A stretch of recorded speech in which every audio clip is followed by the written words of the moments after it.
El tema es que se salen de la política y apoyan causas. Cuando tú te identificas con la causa, y estos son causas ciudadanas, el cabreo de la sociedad con el segmento político es muy grande. Olvídate de la mina, olvídate de todo lo demás. La gente está cabreada con el segmento político. Entonces, esto es una causa ciudadana. ¿Qué ha hecho Suntrax? Trató de liderizar, rápidamente se dio cuenta de que no podían liderizar, que la bandera era ciudadana, y entonces se han colocado al lado de los ciudadanos. Lo único que está absolutamente claro es que el gobierno del presidente Nito Cortizo y el gobierno del PRD, ellos patean la pelota hacia adelante y están tratando. Estamos con Orlando Goncalves. Bueno, Orlando, ya tú sabes lo que está sucediendo en Panamá, la previsible y que hemos conversado muchas veces, estallido social que iba a suceder. Ha sucedido, yo creo que todavía comedido, ¿ah? Puede ser peor, Sí, mucho peor. sí. Porque ahora mismo está, digamos que es un estallido social que ha surgido la clase media, media alta, joven, pero todavía abajo hay mucha combustión. El gobierno evidentemente lo está haciendo no peor, lo que sigue. Eh, yo creo que ya es evidente que el presidente no está gobernando hace mucho tiempo y que gobierna un grupo de asesores del vicepresidente. Dicho esto, la interna del PRD, como lo dije desde el principio, se ha convertido en el gran problema del país. Y en un discurso el presidente trató de particularizar el problema en el otro candidato que surge del PRD, que es Martín Torrijos, que a su vez ha tratado de victimizarse en medio de todo esto. Rómulo Rux ha quedado atrapado en sus declaraciones pasadas y ha tratado de matizar un poco el tema, pero tiene un vicepresidente que su esposa duramente ha tratado el tema de la minera, pero él también va y viene. Y el entorno de diputados de Rómulo Rux no fue a votar, ni a favor ni en contra de la minera. Así que eso también le ha creado un hueco. Está el caso de Ricardo Lombana. Ricardo Lombana ha tratado de sumarse e incluso ser uno de los líderes de la protesta y no lo ha conseguido. De hecho, ahora tiene un candidato a vicepresidente, que es un empresario muy conocido en Colón, pero que ha tenido que salir a explicar varias veces su apoyo a la minería en Panamá, si lo tiene o no. Independientemente ya si lo apoya o no, ya cuando ha tenido que salir a explicar el chiste en política, tú sabes, se dañó todo. Y está el caso del candidato Carrizo, que yo no lo daría por descortado todavía, porque queda mucho tramo de aquí a allá y hay mucho PRD ahí también.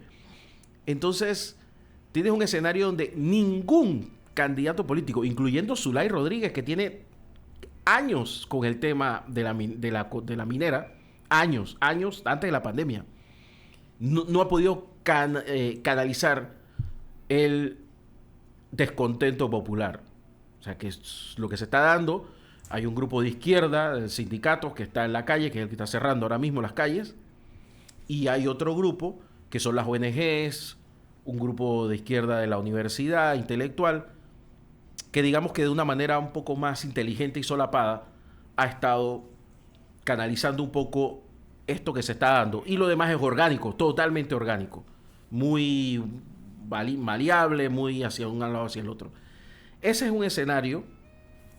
Y la pregunta que yo me hacía, y yo le decía, tengo que preguntarle a Orlando, es cómo se llega a un torneo electoral con una cosa así, con algo tan dramático. O sea, aquí vamos a elegir a un presidente absolutamente impopular. Bueno, después de la lección de política que nos está dando Argentina, donde el superministro de Economía de Argentina, con 100, más de 100% de inflación, 150 de inflación, con 40% de pobreza, con devaluación del 100% o más del peso argentino, gana la primera vuelta y está a punto de ser electo en la segunda vuelta cualquier cosa es posible.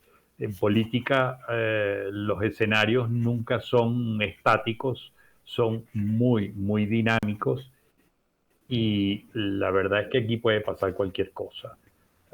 La protesta que uno ve en Panamá, digamos, la excusa para algunos ha sido el contrato minero, pero me parece que el contrato minero ha sido la gota que derramó el vaso. Es la acumulación de situaciones, el manejo que se le dio a la pandemia, el encierro quizás uno de los más rígidos y estrictos que se dio en el mundo, los casos de corrupción en la pandemia, los casos de corrupción post pandemia, el manejo que ha hecho la Asamblea Legislativa con relación a la política, los intereses y el abuso de poder del gobierno y de algunos diputados de la Asamblea. Entonces, cuando tú sumas todo eso, tienes un caldo de cultivo donde la gente definitivamente, para usar el término panameño, se cabrió y dijo ya no más. Entonces el contrato minero es simple y llanamente la gota que derramó el vaso. Coincido contigo, el sector político en esta protesta está totalmente fuera de la protesta. La protesta es una protesta ciudadana orgánica. Coincido, yo me fijo mucho cuando hay ese tipo de cosas, me fijo mucho en la ropa que usa la gente. Entonces, yo sí me parece que es la clase media y la clase alta, mayoritariamente que está ahí. Las clases populares en algunos casos han salido, pero no son la mayoría. Y hay un mar de fondo que todavía no sabemos qué está sucediendo ahí abajo, pero que puede ser muy peligroso, porque de seguir la protesta, de seguir algunos grupos de los sindicatos cerrando vías, torpedeando el libre tránsito, puede comenzar a haber desabastecimiento de combustible, de alimentos, y eso puede ser una situación que genere complejidad. ¿Cuánta gente ha dejado de llegar a sus trabajos? Y si no voy al trabajo, pues posiblemente no me paguen el día. ¿Cuánta gente ha dejado de llegar a las citas médicas? Que además me la dieron hace 4 meses, me dieron que ahora en octubre la tenía y no pudo llegar. Y la cita médica es porque tengo alguna enfermedad, algún dolor, alguna cosa. ¿Y quiénes tienen ese problema con las citas médicas? Las clases populares. ¿Cuánta gente no ha podido llegar a las escuelas? Y, y ahora con los maestros en paro, se perdieron 2 años en la pandemia y ahora estamos otra vez en esta situación. Entonces, hay un mar de fondo en las clases populares que puede ser muy explosivo y el gobierno sencillamente optó por huir hacia adelante, patear el balón hacia adelante. Eh, el, el, el discurso más esperado quizás de los últimos tiempos en Panamá, el discurso del presidente Nito Cortizo, de apenas 1 minuto 27 segundos, proponiendo una consulta. Yo no soy abogado, pero entiendo que hay una diferencia grande entre consulta y referéndum, y probablemente esa consulta popular, no lo tengo claro, no sea vinculante, pero ponerla exactamente 7 días antes de Navidad, con la tradición de la repartición de jamones que hay en Panamá, me queda claro que están tratando de ganar tiempo, de patear el balón hacia adelante y de ver si las cosas se le diluyen. Y ahí es donde coincido contigo, que yo todavía no descarto a Gaby Carrizo, quien hoy probablemente esté bajo tierra, pero está en el juego todavía. No es un panorama fácil. Me parece que la presión de la sociedad es importante y de mantenerse la presión de la sociedad y de incorporarse las clases populares a las protestas, esto puede generar un escenario muy complejo que se le puede salir de las manos al gobierno del presidente Cortizo y a los diputados. Sabes que lo habíamos hablado un montón de veces, Orlando, del desprestigio y la implosión de los partidos políticos en Panamá podría terminar con el sistema de partidos políticos. Este sábado dos manifestaciones muy grandes. La más grande fue en Santiago de Veraguas. Yo calculo que ahí había más de 100.000 personas. Aquí en Panamá habían como unos 85.000, 90.000. Pero también fue muy grande. Ambas manifestaciones fueron, digamos que tenían sus propios orígenes, no tenían un liderazgo político, pero sí tenían un motor por detrás, que es el Centro de Disidencia Medioambiental, dirigido por una intelectual muy brillante, con un background, un pasado marxista, comunista, de la intelectualidad de la Universidad de Panamá, trabajado incluso con el propio PRD, dirigiendo organizaciones internacionales aquí en Panamá, pero que no tiene un trasfondo político, sino de estas ONG que tienen temas y los tienen a Panamá. No lo veo, pero sí ha demostrado este grupo que la izquierda sí puede movilizar en Panamá. Quizás no tenga ahora mismo el tema electoral, pero sí pueden movilizar y sí pueden blanquearse, sí pueden tener un ropaje que los haga visibles. Pero del otro lado está Saúl Méndez y el Suntran, que no son tan comestibles, pero que este sábado, después de la manifestación aquí en Panamá, se dio el lujo de hacerse filmar mientras caminaba a través de la manifestación y la gente lo paraba para tomarse fotos y saludarse con él. Y ya no eran peligrosos miembros del Sindicato Único de Trabajadores, eran panameños, jóvenes, damas, muchachos, muy bien vestidos, todos buscándolo a él. O sea, no te digo que van a ser unas figuras prominentes para la próxima elección, pero sí han demostrado que teniendo ciertos temas y aprovechando los errores del gobierno y de la oposición, pueden lograr un resultado. Yo no sé si tú lo ves diferente.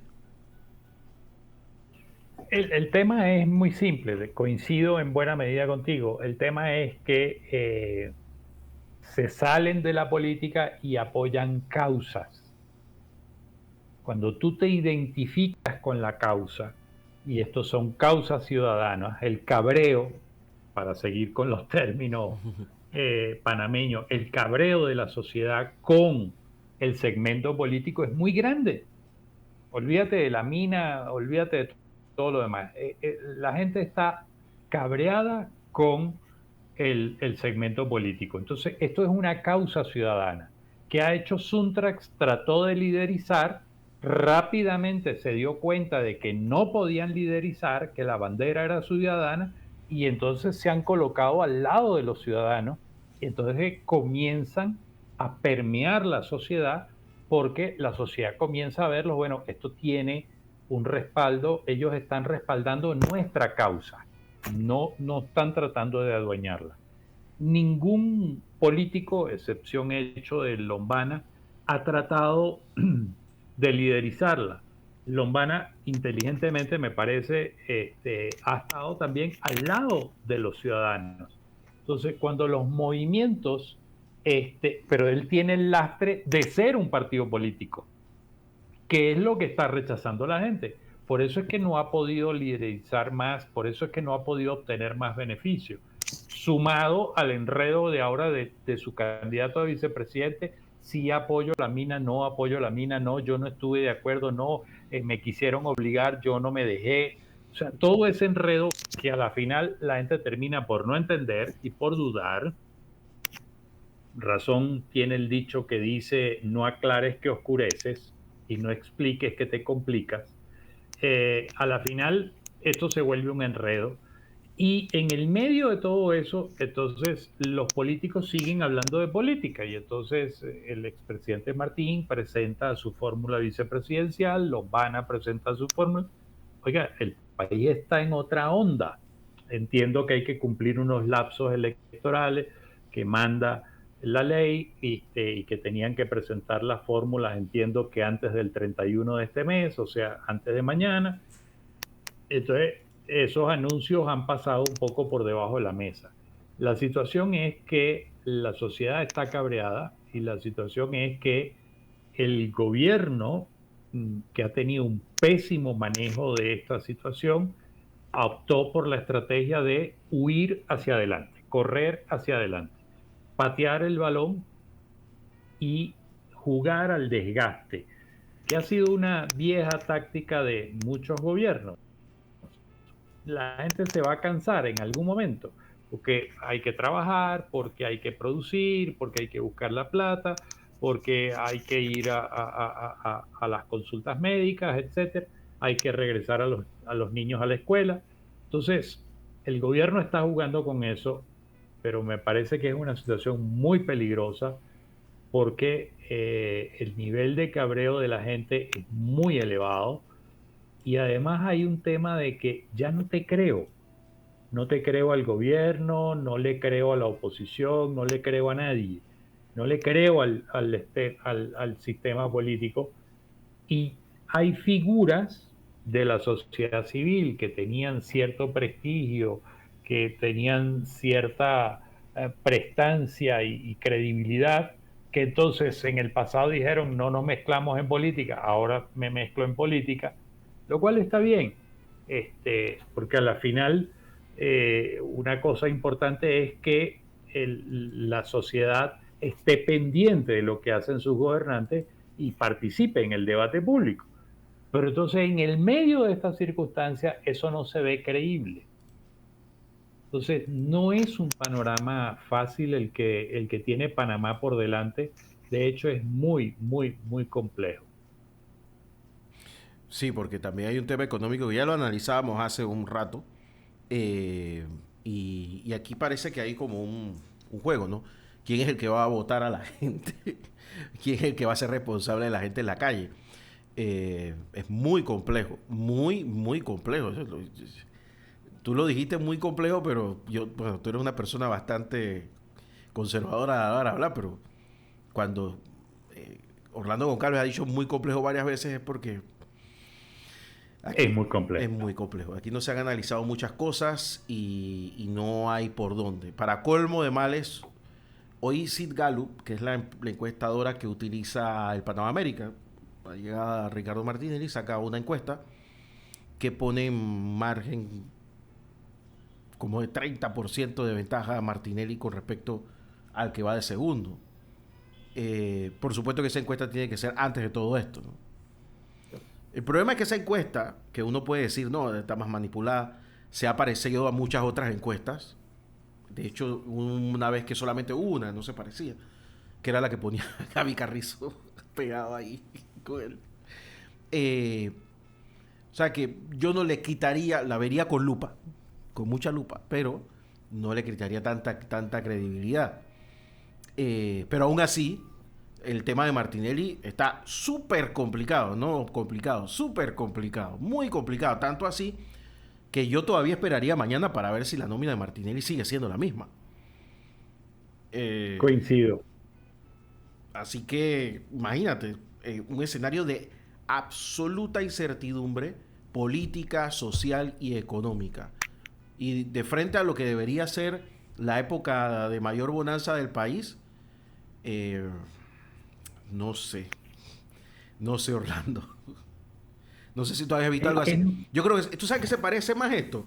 A la Argentina de el señor este que se fue en el helicóptero, el De la difunto Rúa. de la Rúa. Después vino una debacle brutal en Argentina económica, que todo estaba sumamente barato por años.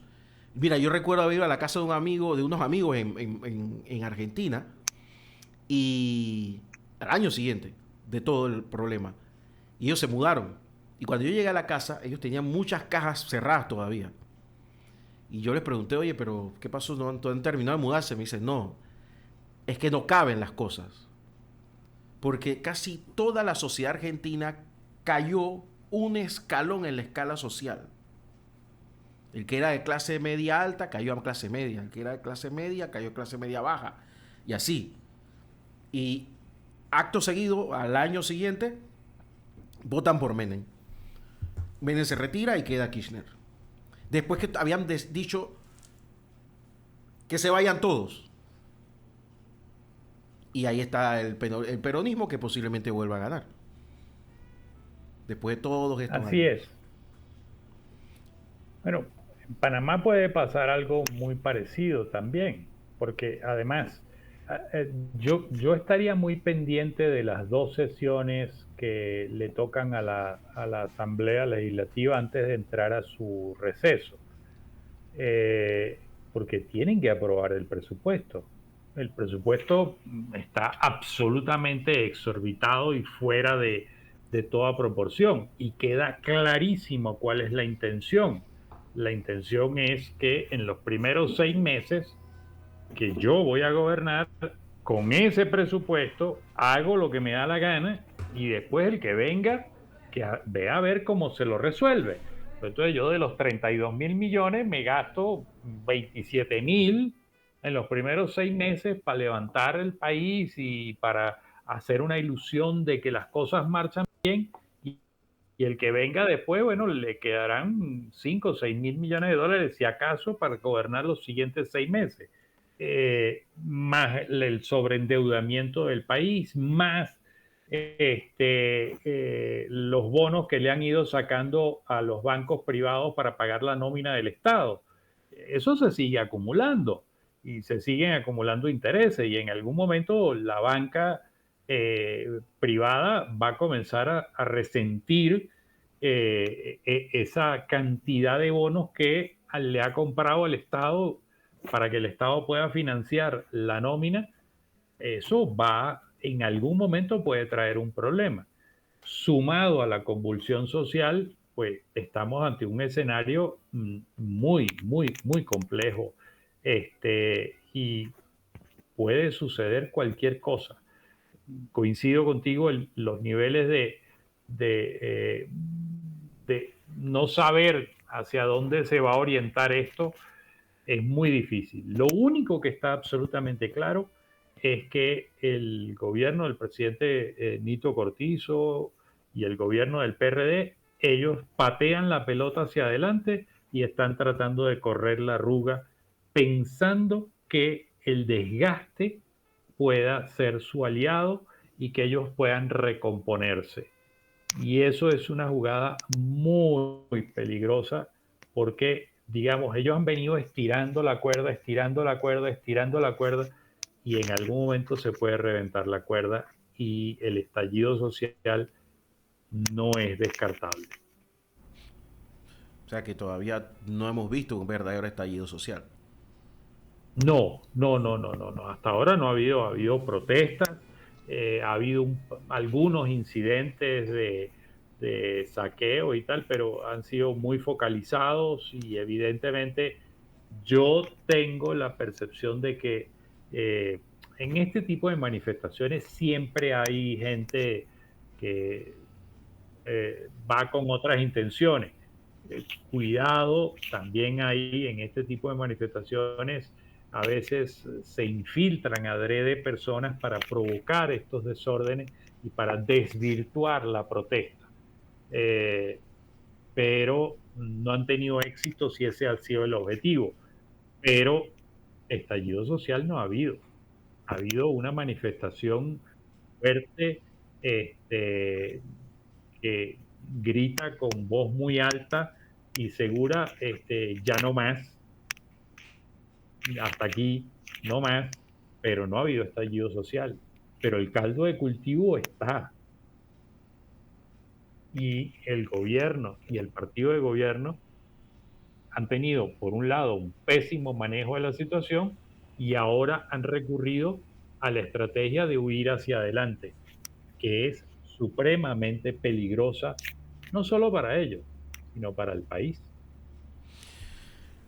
Sí, sí. Y pensar que el próximo gobierno tiene que subir la edad de jubilación, recortar, recortar ayudas y revisar el esquema de impuestos de salida. No puede esperar 4 años.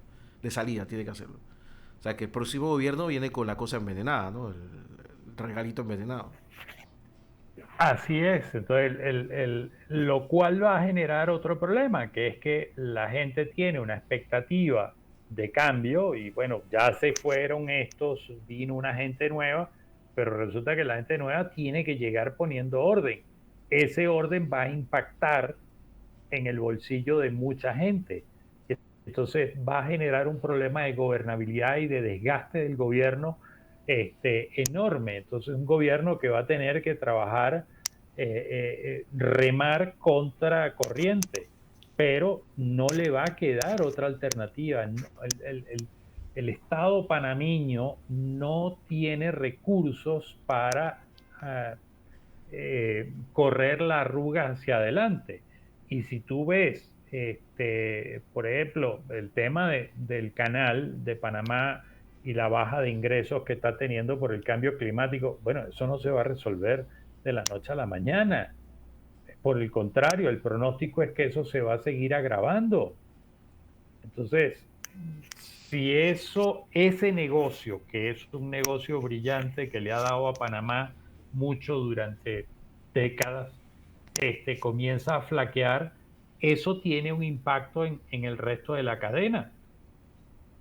Entonces, estamos ante un problema. Panamá no tiene grandes industrias, más allá de la industria de servicios, más allá de la industria de la logística, pero sí el que ha provocado el crecimiento de la industria de servicios y de logística comienza a fallar por razones no controlables por por las autoridades, porque ¿cómo controlas el clima? Bueno, tienes un problema entre manos. Orlando Goncalves, gracias por estar con nosotros. Esta semana tienes columna en la Estrella de Panamá. Sí, sí, vamos a escribir un poco sobre esta estrategia de huir hacia adelante y no escuchar. Que no es recomendable nunca. No lo hagan. Si el título podría ser, no hagan esto en casa, niños. Orlando Goncalves, gracias por estar con nosotros. Te mando un gran abrazo hasta Bogotá. Cuídate mucho y mantente ahí abrigado. No, aquí estamos abrigados, aunque ayer fue un día intenso, salimos bien parados en dos elecciones que teníamos, así que Bien, felicidades, felicidades. poco agotador, pero salimos bien. Eso es lo más importante. Un abrazo grande, Orlando. Oye, Orlando, comencemos primero por lo fácil. Veamos lo que pasó ayer en Colombia, que hubo elecciones municipales. Así es, ayer hubo elecciones, aquí le llaman territoriales, Ujú. que es lo mismo, elecciones de gobernadores, alcaldes, concejales y diputados a las asambleas departamentales. Ah, se desarrollaron con total normalidad, total calma, no hubo mayores inconvenientes, un par de pequeños eh, altercados que no modificaron la realidad electoral y definitivamente el gran perdedor de esta elección ha sido el presidente Petro y su partido, quienes solo lograron ganar dos gobernaciones de 32, que fue el departamento de Nariño y el departamento del Amazonas, hacia el sur del país. Y lo otro sorprendente es que el país quedó muchísimo más fraccionado porque no hay ningún partido que pueda decir nosotros ganamos la elección. El Centro Democrático ganó unas, el Conservador ganó otras, Liberal ganó otra, y hay una dispersión enorme. Hace apenas 30 años había dos partidos políticos en este país, el Partido Liberal y el Partido Conservador. Ayer se batió récord con el número de partidos que participaron. Hubo 35 partidos en las distintas departamentos. Hubo casas políticas, como lo llaman aquí, que son familiares que constituyen unos clanes políticos y logran mantener una estructura y una maquinaria para acceder al poder. Ganaron algunos casas políticas, surgieron otras nuevas, surgieron algunos liderazgos nuevos, pero en términos generales la gran conclusión es que hay una dispersión del liderazgo, no hay un liderazgo nacional que aglutine, ni siquiera el del presidente Petro, y bueno, veamos cómo se va a comportar esto de aquí a enero, que asumen los nuevos gobernadores, nuevos alcaldes. El movimiento del presidente Petro no logró ganar ni siquiera ninguna capital de ningún departamento. Lo más emblemático, la ciudad de Bogotá, del cual él fue alcalde. La ciudad de Bogotá venía votando por la izquierda desde hace 20 años, y en la última elección, hace 4 años, votó por Claudia López, la primera alcaldesa, la primera mujer de la comunidad LGTB. Eh, Fue una sensación en su momento, después se fue diluyendo y hoy gana en la ciudad de Bogotá Luis Carlos Galán, hijo del ex candidato presidencial Galán, asesinado en el año 83, si no me equivoco, por Pablo Escobar. Esta era la tercera vez que él intentaba llegar a la alcaldía y logra ganar la alcaldía de Bogotá.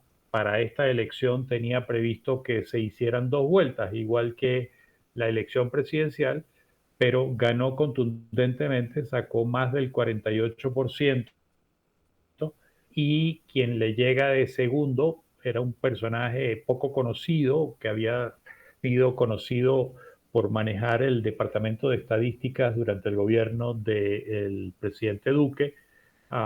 Hizo una campaña relativamente distinta, señor de apellido Oviedo, llega de segundo pero con 20 puntos. Entonces, por la diferencia, eh, Galán saca, de acuerdo a la ley, más de 40% y más de 20 puntos de diferencia, más de 10 puntos de diferencia con el segundo.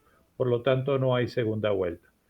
Eh, Esto, sin embargo, él no logra obtener mayoría en el Consejo Municipal. Entonces, implica hacer un ejercicio de negociación.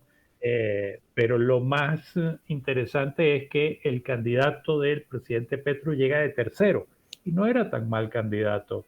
Era un candidato y una figura importante dentro del petrismo, muy leal al presidente Petro, pero sencillamente el presidente Petro no se metió en toda la elección, no se ocuparon de tener un proyecto en las regiones y bueno, hoy a mi manera de ver sale muy debilitado porque un proyecto político que no tiene anclaje en las regiones, que no tiene presencia y liderazgo en las regiones, es un proyecto político que probablemente no,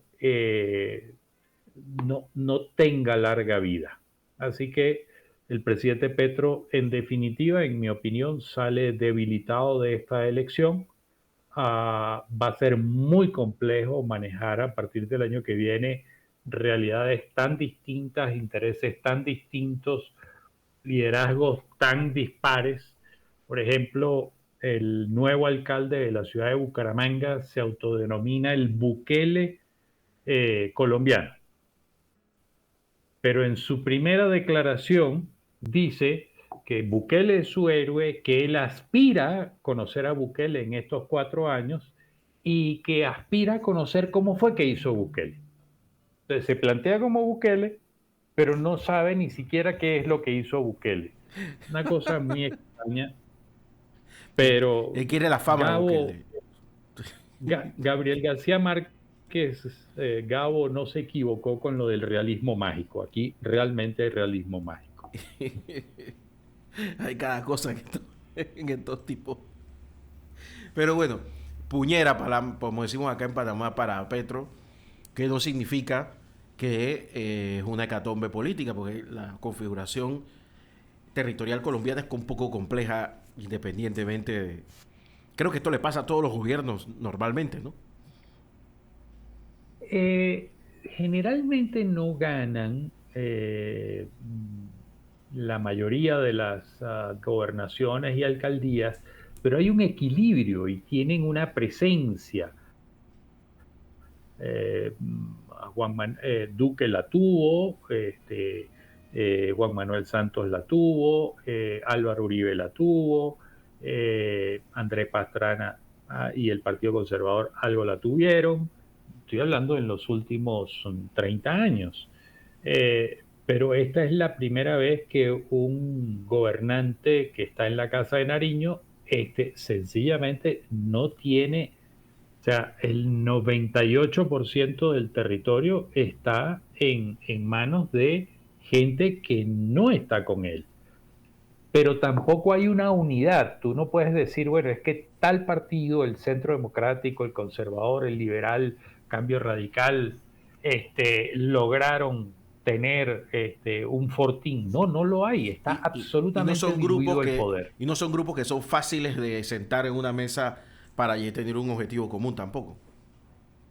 No, porque cada uno va a buscar su propia proyección, su propio interés hacia el futuro, por lo tanto, no va a ser un proceso de negociación fácil.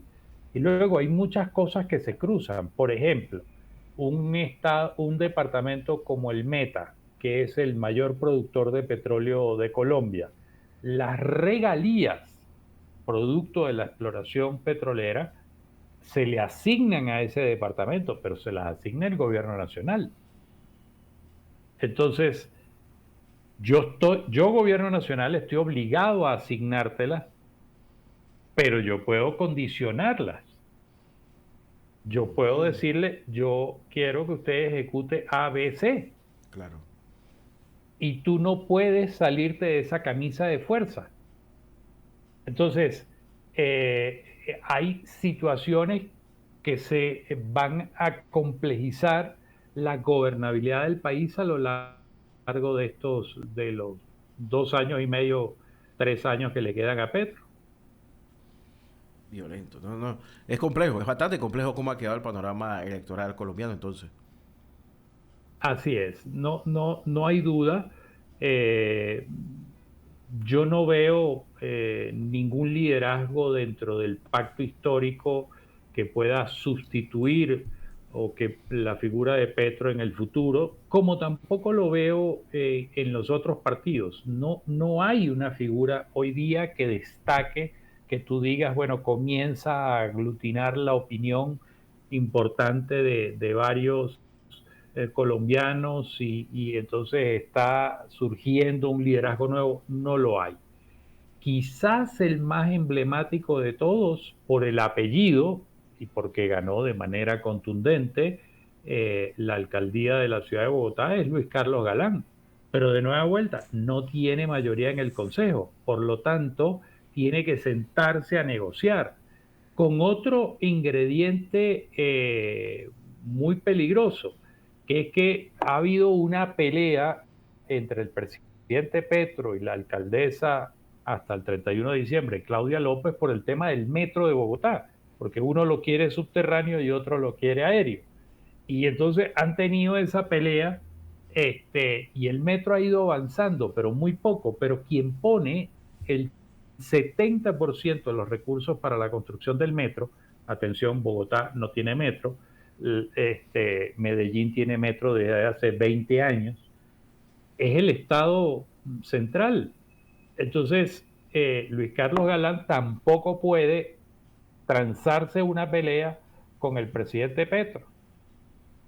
Entonces, no es fácil y los problemas de la ciudad de Bogotá es una ciudad con 8 millones de habitantes, una ciudad muy compleja, tiene un tráfico considerado el más caótico del mundo, y se dice fácil, pero eso no es poca cosa. Tiene unos temas de inseguridad en algunos focos específicos de la ciudad muy complejos, donde se han venido aquilosando bandas de microtráfico y de extorsión. Se han encontrado, y esto es muy lamentable, 2 casas donde cortaban a la gente en pedacitos, tipo lo que hacían los paramilitares a Wow. principios del año de la década del nuevo milenio, dentro de la ciudad de Bogotá. Eso es muy, muy complejo. Entonces, los retos que tiene el nuevo alcalde no van a ser fáciles de resolver. Y el presidente Petro ahora tiene que cuidar cada paso que da, porque no tiene la mayoría en el Congreso para aprobar sus reformas. Sus reformas siguen empantanadas. La reforma laboral se la echaron para atrás, la reforma de la justicia se la echaron para atrás, la reforma de salud va a paso de tortuga, muy, muy, muy lento.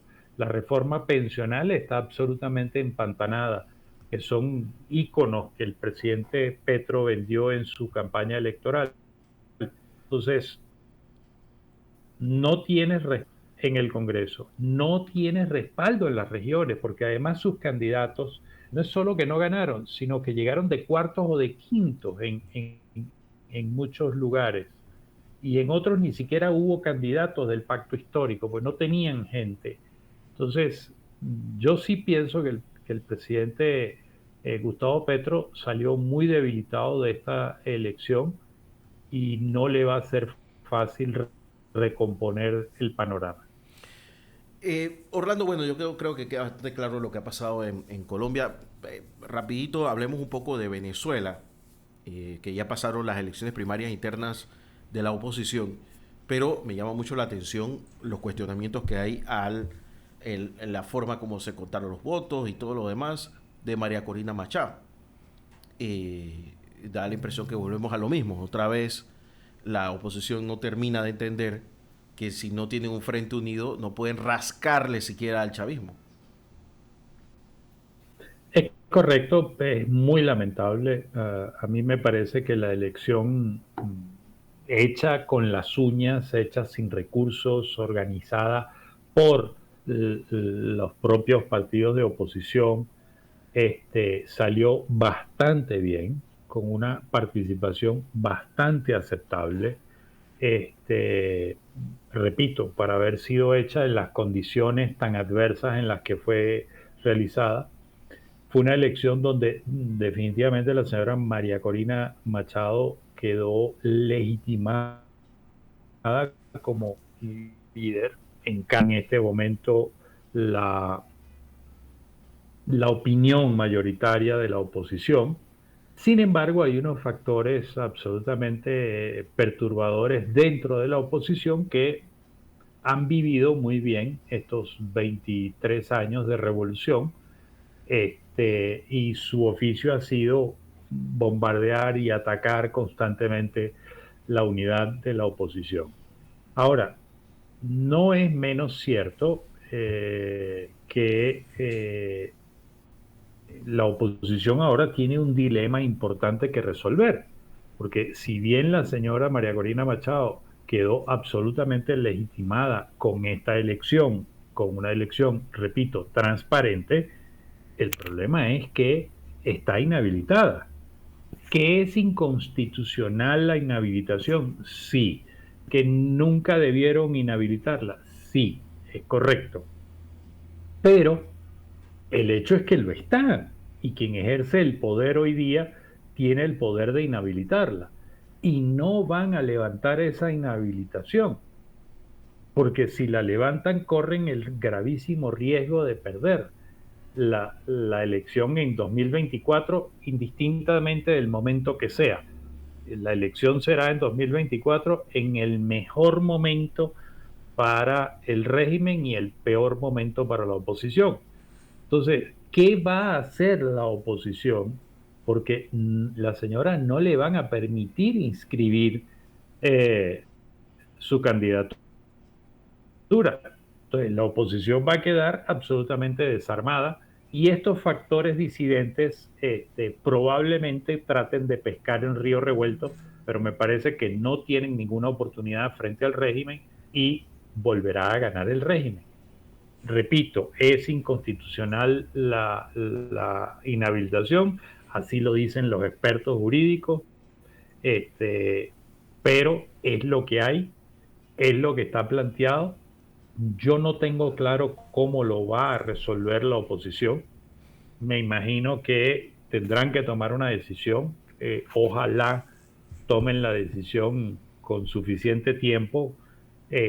Ojalá que la señora María Corina Machado entienda, bueno, sí, yo fui electa la candidata de la oposición, pero no me van a dejar correr. Ojalá que su opinión a la hora de seleccionar un nuevo candidato unitario, entre comillas, porque va a haber factores que van a perturbar, sea tomada en cuenta su opinión, pero es un escenario muy, muy complejo, muy desgastante para la oposición y nuevamente el régimen puede triunfar con relativa facilidad. No es que lo veo porque es que sentarse con Estados Unidos a negociar no se hace si ellos no tienen, como decían en España, atado y bien atado el Ministerio de la Oposición venezolana. Claro, tan simple como eso. Entonces, ahí, bueno, les levantaron las sanciones por 6 meses solamente eh, eh, en algunos temas de petróleo y gas, etcétera, etcétera. Bueno, porque es un interés económico de los Estados Unidos, no es por Sí, otra cosa. sí. Y en el El camino régimen tiene, liberaron algunos civiles que eran presos políticos, pero pues, sumamente, increíblemente inofensivos.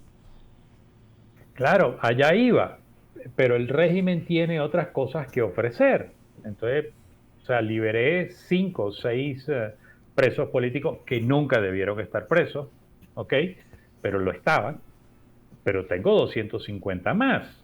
Entonces, tengo cómo intercambiar. Claro. Bueno, tú tienes una necesidad energética. Bueno, yo tengo el gas y yo tengo el petróleo. Entonces, no hay ningún problema, negociemos. Bueno, pero la inhabilitación, no, ese tema no se discute. ¿Quieres petróleo? ¿Quieres gas? Hablemos. ¿Qué necesitas?